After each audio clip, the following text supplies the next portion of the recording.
What's going on, everybody? Today we've got a banger of a 4-2-3-1 here for you guys. Probably one of the more consistent 4-2-3-1s that I've made this year. Today we tested it with not only Chelsea, but also Bournemouth. By the way, Merry Christmas, everybody. Today we've got a special tactic in store for you. So, like I said, tested with Chelsea and Bournemouth. First, we're going to take a look at what Chelsea did with this tactic. So, throughout all their competitions, they won everything. We were able to win the league on 94 points, absolutely walk in the league essentially, won the Conference League, won the FA Cup, as well as the Carabao Cup. And like I mentioned, this is a pretty consistent tactic, and where it really shines through on how consistent it is the data hub. You look at the data hub, the numbers do not blow anything really out of the water. However, it shows how consistent it is. They're going to be scoring goals while not conceding a whole lot of goals. And that's exactly what you want. Almost 3 goals a game,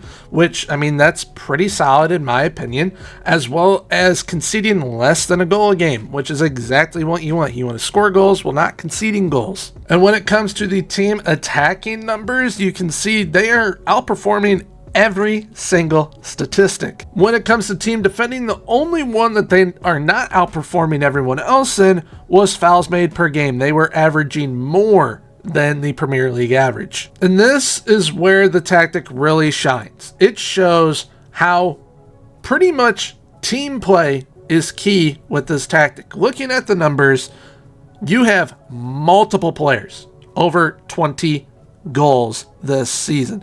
You got Nkunku with 38, Palmer with 37, Felix with 29, Fofana, because set pieces, with 27, Nicholas Jackson with 24. Then you have Nani Madueke, he had 12, even though he only started 6 games. Then assist-wise, you've got Chilwell with 36, you got Nkunku with 24, Reece James with 24, Cole Palmer with 13, and Enzo Fernandez with 12. So as we can tell from these numbers, yeah, it might not be putting up 4, 5, 6 goals a game, but it is going to be doing exactly what you need it to do, and that is help you win games and win trophies. Now with Bournemouth, they're supposed to be a relegation type side, and they actually, with this tactic, ended up finishing in 3rd on 80 points and got to a semifinal, not only the FA Cup, but the Carabao Cup as well. And just like with Chelsea, averaging over 2 goals a game. Now Chelsea were almost averaging 3 goals a game, but Bournemouth, being that they don't have really the attacking options that Chelsea does, they were just over 2 goals a game, but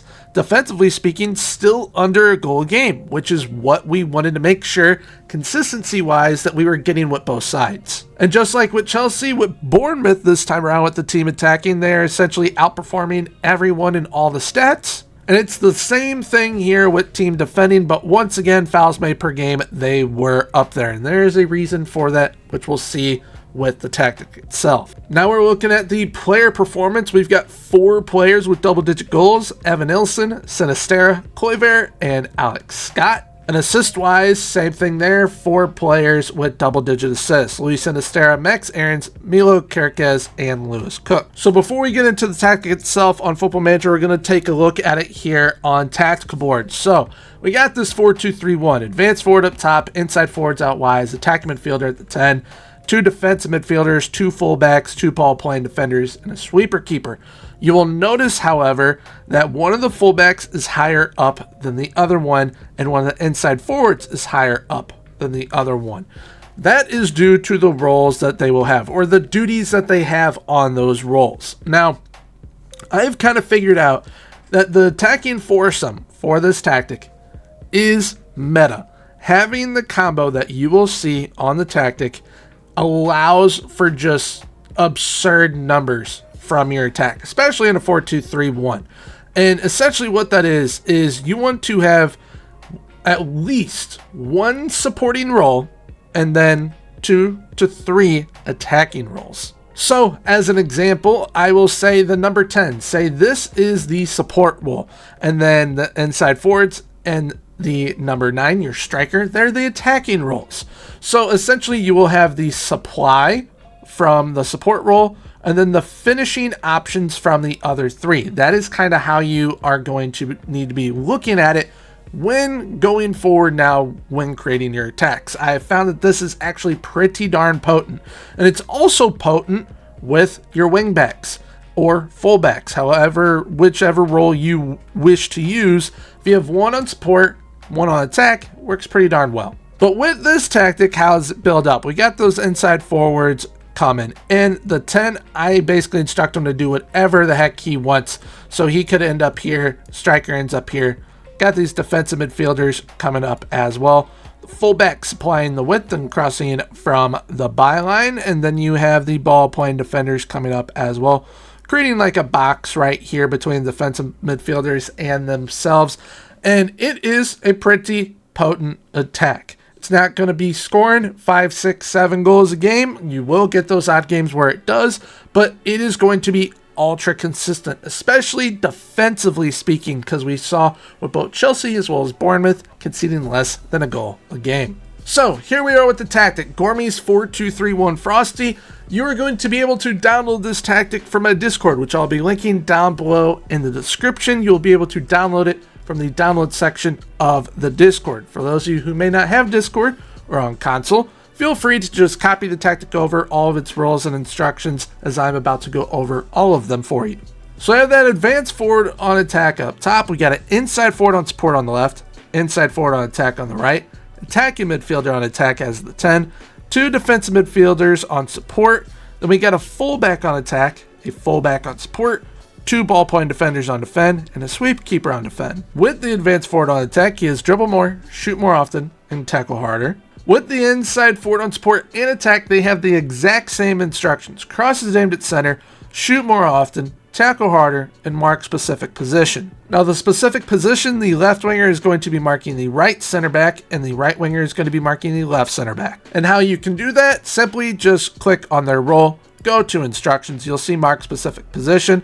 Once again, that left winger, DCR, right winger, DCL. Now the number 10, the attacking midfielder on attack, has take more risks, crosses aimed at center, dribble more, shoot more often, roam from position, move into channels, and tackle harder.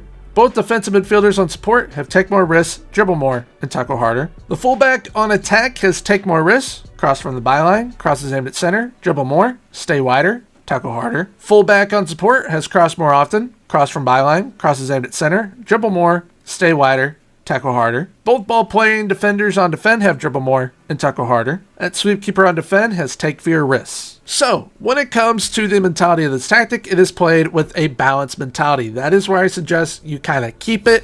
And then within your match, if you wish to work your way up from balance to positive attacking, definitely feel free to do so, especially if you need to go late or if you're trying to go for a win. Now when we're in possession, we have fairly narrow attacking width. We play out from the defense, look for the overlaps on the left and the right from those fullbacks, work the ball into the box using low crosses in the final third, shorter passing directness, and higher tempo. When we're in transition, counter press and counter, distributing quickly to the fullbacks and center backs by rolling the ball out. Once out of possession, high press line of engagement, higher defensive line, and much more often trigger press. Now, when it comes to the level of ability needed for your club to be able to play this tactic, you can use it with literally anyone. Just make sure that you have the right players for the right roles. So make sure that you have the right players for defensive midfield, for those inside forwards, for your number 10 as well. Because if you have the right players for all those roles, this tactic will make you borderline unstoppable. And how will it make you borderline unstoppable? Because of its consistency. We saw that with Chelsea, it can score goals and not concede them. Same thing with Bournemouth, and that is when you have a winning tactic for you to be able to utilize. Now, when it comes to tactical tweaks, this is kind of up to your personal preference. Say you have a better attacking inside forward on the left than you do on the right. Simply just make the inside forward on the left the attack, the one on the right the support. And the same thing goes for the fullbacks. If you have a better attacking one on the right than you do on the left, just go ahead and switch those. Tactic will perform the exact same. Just make sure that you are switching those roles. But there we have it for today's tactic. If you did enjoy and wish to give this tactic a go for yourselves, once again, I'll be linking my Discord down below in the description. That is where you can download the tactic from the download section of the Discord, along with the set pieces that I used for today's video. And if you did happen to enjoy today's video, please feel free, leave a like, comment, and subscribe. Subscribing is 100% free, so hit that sub button. Right now I'll be popping up the most recent video here on the channel, so definitely feel free to check that out. Well, until next time, everyone, have a good one. Bye-bye.